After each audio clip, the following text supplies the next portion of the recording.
In one single moment, Game of Thrones Season 8 confirmed fan theories that had been building for years by both show and book fans alike. Daenerys Targaryen actually went mad. Now, regardless of how fascinating the theory was, when it went from theory to the show canon and became a reality, well, a lot of fans actually hated it. But did the show ultimately get it right, even if it was hated? And is this how it will play out in George R. R. Martin's unfinished books? But my biggest question is, did they hint at this all the way back in Season 1? This is David Benioff and DB Weiss. For years, fans would watch the episodes of Game of Thrones and often stick around for Inside the Episode, which offered creators insights into that week's show. Inside the episode for episode 5 of Season 8, titled The Bells, the creators used some explanations pointing out a specific moment from Season 1 when Daenerys watched her brother Viserys die. Back to Season 1 when Khal Drogo gives the Golden Crown to Viserys and her reaction on watching her brother's head melted off. He was no dragon.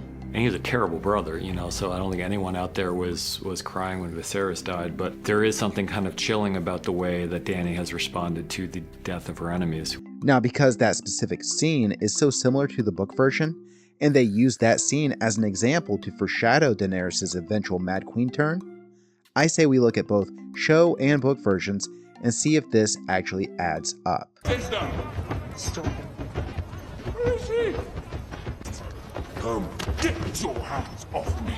No one touches the dragon.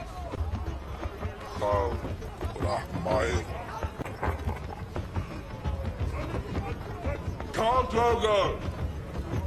I'm here for the feast. They can't shed blood in their sacred city.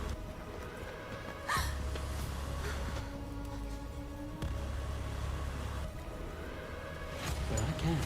I want what I came for. I want the crown he promised me. He bought you, but he never paid for you. Tell him I'm not what was bargained for. I'm taking you back. He can keep the baby. I'll cut it out and leave it for him. Now, let's compare that to the text within the book when Viserys attends the feast and threatens Daenerys.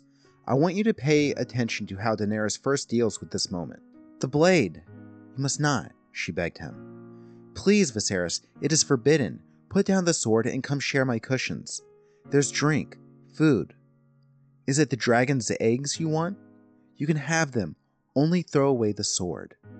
You see, in this moment, Daenerys is pleading with her brother, looking for the most diplomatic approach possible. And this is a theme that occurs in almost all actions before Daenerys does something that could be interpreted as Targaryen madness.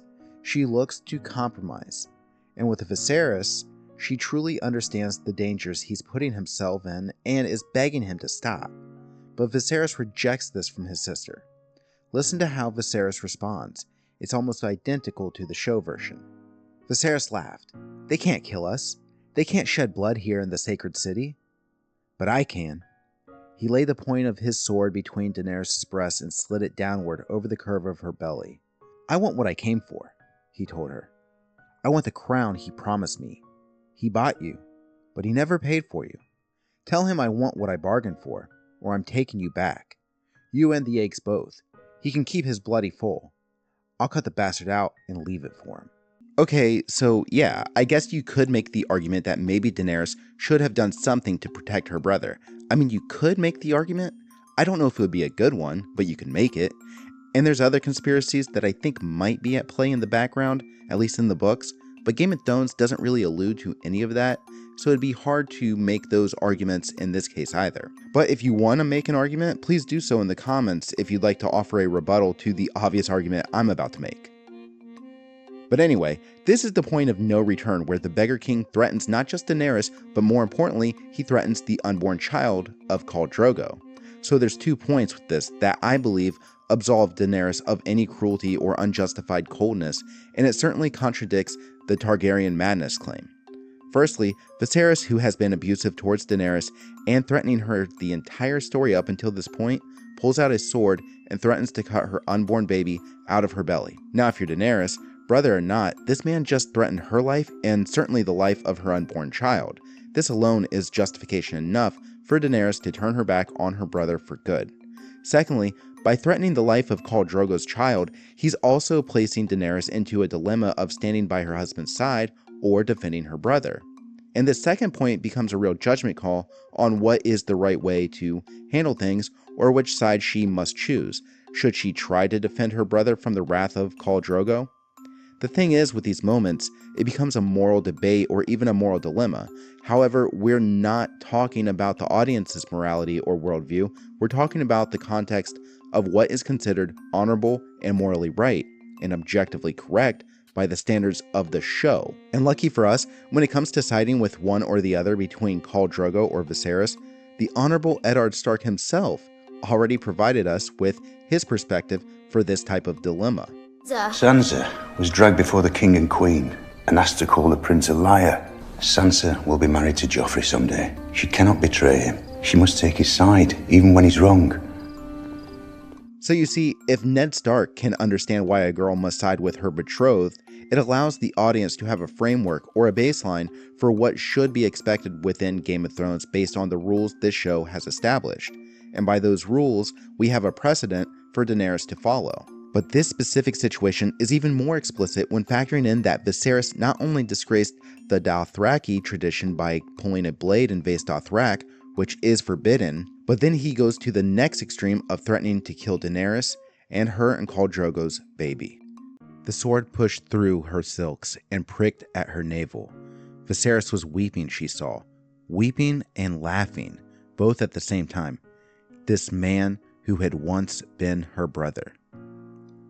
So you see, Daenerys immediately stops seeing Viserys as her brother at this point, and instead sees him for what he is, a selfish, greedy beggar king who has sold her off to a horse lord and is now threatening both her life and the life of her child because the man he sold his own sister to has not held up his end of the transaction.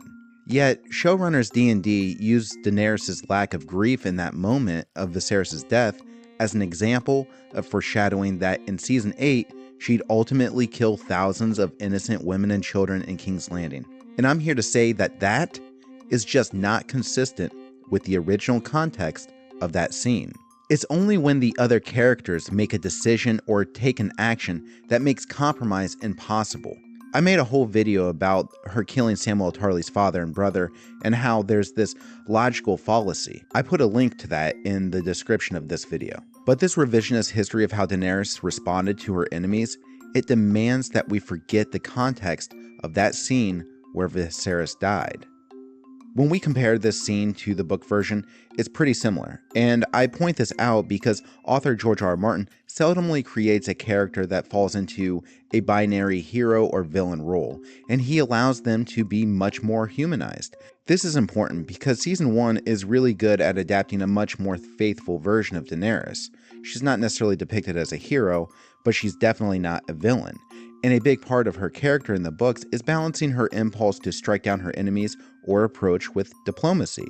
The idea that her character would finally snap and just go mad isn't really the style that George R. R. Martin goes for. He's not much for destiny or fulfilling prophecy as much so as how pursuing destiny and prophecy impacts the character's decisions and inner conflicts. It offers a lot more nuance. When you compare this to how Daenerys is presented in Game of Thrones, it is often much more black and white. For the first 6 seasons of Game of Thrones, Daenerys is kind of framed in the image of a hero, and anytime she meets her enemies with violence, the portrayal is within the context of heroic triumph, but also as a last resort. Now, once you got to Season 7 and 8, Daenerys' decisions are then positioned to be more questionable, and her motives are far more focused on entitlements rather than aspiring to provide an overall good for the people as she attempted to do in Meereen. This makes the version of Daenerys from the first 6 seasons feel a bit disconnected from her character in Seasons 7 and 8. And because of this, it's very difficult to connect her actions in Season 8, where she doesn't really question herself anymore, to the character all the way back in Season 1 and those first 6 seasons, where she's constantly questioning her own decisions. So my conclusion is that no, Daenerys watching her brother die with little emotion is not a sign of madness. I believe early on in the books, George R. R. Martin has Daenerys battling an internal conflict between right and wrong and trying to fend off her darker impulses, and it illustrates her desire to be a good ruler and not just a conqueror. And because of this, there are moments when she is in Meereen where her thinking and decisions are more questionable to her, unlike the show where her character is always framed as a clear-cut hero in the first 6 seasons, where maybe she questions herself, but ultimately we know that she's trying to do the right thing. Now, when you get to the last 2 seasons, a lot of fans suggest that her Mad Queen turn felt rushed, but they actually start demonstrating that her character is struggling with restraint, which kind of hints that a much more villainous turn could be on the horizon.